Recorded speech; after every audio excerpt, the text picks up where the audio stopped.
ओंकार बिंदु संयुक्तम नित्यम ध्यायन्ति योगिनः कामदम मोक्षदम चैव ओंकाराय नमो नमः।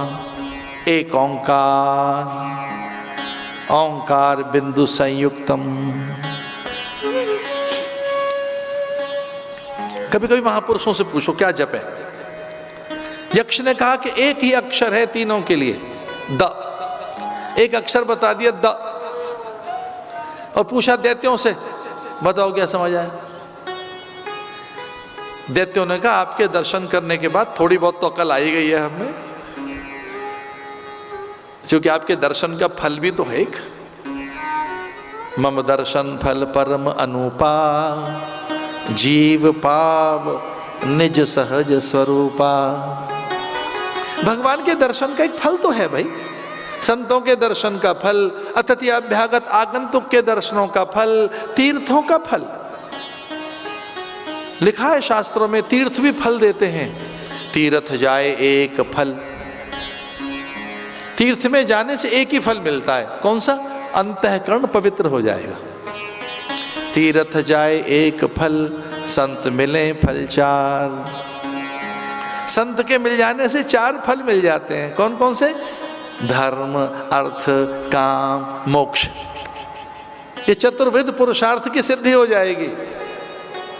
तीर्थ जाए एक फल, संत मिले फल चार। सद्गुरु मिले अनेक फल, कहत कबीर विचार। तो किसी ने हमसे पूछा कि गुरु के मिल जाने पे तो बहुत फल मिलते होंगे, तो कितनी टोकरियां मिलती हैं?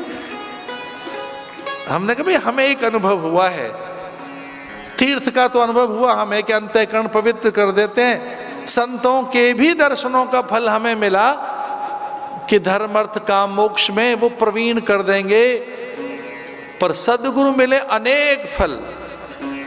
तो हमने कहा हमारा अनुभव ऐसा है कि सच्चा गुरु मिल जाने के बाद फलाकांक्षा ही कहाँ रहती है, फिर फल की भी कहाँ इच्छा रहती है, फिर कहाँ कामना रहेगी कि मुझे कोई फल मिले। तो यक्ष ने पूछा दैत्यों से, मैंने कहा है दा, क्या अर्थ लगाया आपने? तो दैत्य कहने लगे महाराज आपके दर्शनों का फल ही बड़ा अद्भुत है, हमने तो अर्थ लगा लिया इसका। अरे क्या लगाया? तो उन्होंने कहा हमने अर्थ लगाया है कि हम दया करें जीवों पर। हम बड़े दुष्ट हैं, दूसरों को पीड़ित करते हैं, प्रताड़ित करते हैं, कष्ट पहुंचाते हैं, दारुण दुख देते हैं। हमने ये अर्थ लगाया है कि हमें जीवों पर दया करनी चाहिए। देवताओं से पूछा आपने क्या अर्थ लगाया? तो देवता कहने लगे हमने भी ठीक ही अर्थ लगाया है। क्या? बोले हमारे पास इतने भोग हैं, उन भोगों को निरंतर भोगते रहते हैं, इसलिए हमको भी दमन करना चाहिए इंद्रियों पर, इंद्रियों का दमन, इन भोगों से विलक रहना चाहिए। लेकिन जब भगवान ने मनुष्यों से पूछा कि आपने क्या अर्थ लगाया, दैत्य कहते हैं दया करेंगे, देव कहते हैं दमन करेंगे इंद्रियों का। अरे मनुष्यों आपने क्या अर्थ लगाया? अब ये मनुष्य नाम का प्राणी बड़ा चालाक है, ये बहुत चतुर है। तो मनुष्यों को लगा कि भगवान की बात भी कहाँ समझ में आएगी बिना गुरु के, ये गुरुओं से ही पूछो कि इसका मतलब क्या है।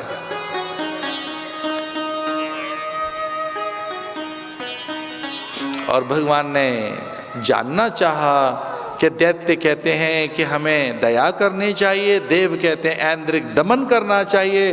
अरे मनुष्यों आपने क्या अर्थ लगाया? तो जो मनुष्यों ने अर्थ लगाया था वो बहुत महान था। मनुष्यों ने कहा दा का अर्थ है दान, हमें दान करना चाहिए, पहले दान करना चाहिए। प्रकृति से हम दान सीखें, पवन, प्राण, प्रकाश और कुछ भी जो हमारे आसपास है वो दान दे रहे हैं। दान, विचार दान, ज्ञान दान, सम्मान दान, दान। और यज्ञ की भी जो मूल आत्मा है दान है। यज्ञ यज धातु से बनाए और यज धातु का पहला अर्थ है दान, दूसरा है संगतिकरण, देव पूजा।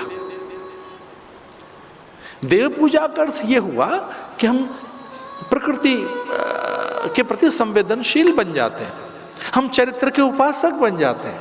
इसलिए हम कोई चित्र की उपासना करने वाले प्राणी नहीं है। ध्यान रहे, हम चित्र की उपासना नहीं करते, हम चरित्र के उपासक हैं, हम योग उपासक हैं। उसके भीतर के योग की उपासना कर रहे हैं, जल की नहीं। और जल अगर बर्फ बन गया तो वो उसकी विभूति है। जल अगर गर्म होकर भाप बन गया है तो वो उसकी विभूति है। हम केवल जल के उपासक कहाँ हैं? जल के विभूति के, जल के भीतर के आत्म तत्व के। हम अग्नि उपासक होने पर भी अग्नि तत्व, चूंकि वो दाहकता ही नहीं है, उसमें पवित्रता है। हम केवल चंद्र उपासक नहीं है, चंद्र की शीतलता, उसके सोम के उपासक हैं। हम केवल सूरज को अर्घ नहीं दे रहे हैं, जलते हुए किरणों को, नहीं नहीं, हम सोम और सूर्य के भीतर जीवन को, जिसमें प्राण तत्व है, उसके उपासक हैं। और केवल हम गुरुओं के ही उपासक नहीं है, उनके ज्ञान के, उनके गुरुत्व के उपासक हैं। इसलिए यज्ञ आरंभ हो गए और बलि ने 100 यज्ञ कर लिए, जो गुरु ने विधि बताई थी।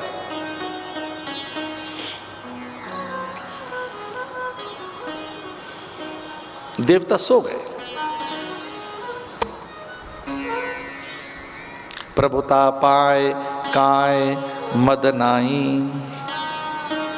प्रभुता मिल जाने के बाद, आर्थिक अनुकूलताएं जब आपके हाथ लग जाएं, आपका यश हो, सम्मान हो, दूर दूर तक दिग दिगंत में चहु और आपका यशोगान हो, आप प्रकृति पर विजय प्राप्त कर लें और देव सत्ता आपके अधीन हो जाए, तब तो बड़ा अहंकार आता है। इसे भागवत कहती है वो देव फिर से सो गए और ये बलि हो गया। बस भीतर की एक बात बता रहे हैं। जानते हो बलि कब होता है व्यक्ति? इस धरती पर धन से कोई बड़ा नहीं हुआ है। इस धरती पर जब भी कोई बड़ा हुआ है, त्याग से, चरित्र से, सील से और विचार से बड़ा बना है। धन ने कभी किसी को बड़ा नहीं बनाया। विचार से ही व्यक्ति बड़ा बनता है, और विचार में भी जो सबसे बड़ा विचार है वो त्याग का विचार है। अगर विचार में भी कोई विचार है सबसे बड़ा, तो वो त्याग का विचार है, वो वैराग्य का विचार है, वो संयम का विचार है, वो करुणा का विचार है। बलि हो गया, वो निश्रीक हो गए, श्रीन हो गए देवता, और वो बलि हो गया। अब तो चारों ओर बात पहुंच गई कि कुछ एक पक्ष के बाद, कुछ दिनों के बाद तो बलि का फिर से शासन होगा स्वर्ग पर। धरती, अंबर, अग्नि, जल, वायु, प्राण, वर्षा, पवन, पर्जन्य। देखो देवता पर्जन्यों को देते हैं। यज्ञ से पर्जन्य आते हैं, यज्ञ से बादल आते हैं।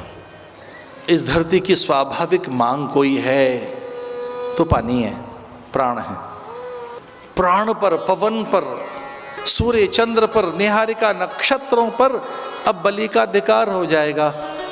ऐसा जानकर देव माता के शरणापन्न हुए। इंद्र आदि ने अपनी माँ से प्रार्थना की, अदिति से, कि माँ कुछ ऐसी योग युक्ति निकाल, और तुझे भगवान ने वचन दिया है कि जब तू उनका आराधन, स्मरण, आह्वान करेगी तो वो आ जाएंगे। तो उनके दिए वचन के अनुसार उनका आह्वान कर। और उपासना में आह्वान, ध्यान, ये आरंभिक चीजें हैं। आह्वान, आह्वयामि, स्थापयामि, पूजयामि, इहा गच्छ, इहा तिष्ठ, वरदो भव, सुप्रसन्नो भव। इसलिए कभी कभी बगिया के खिलते हुए फूल देखकर भगवान को याद करो कि ये सारे पुष्प आपके लिए। सुंदर दूर्वा नाचती हुई दिखाई दे, विशेषकर इन दिनों में तो वाष्पकण उस पर नाच रहे होते हैं, मोती की तरह से टिमटिमा रहे होते हैं। तो कहो ये गणेश के लिए है। सुंदर फलों का देवताओं को भोग लगाओ।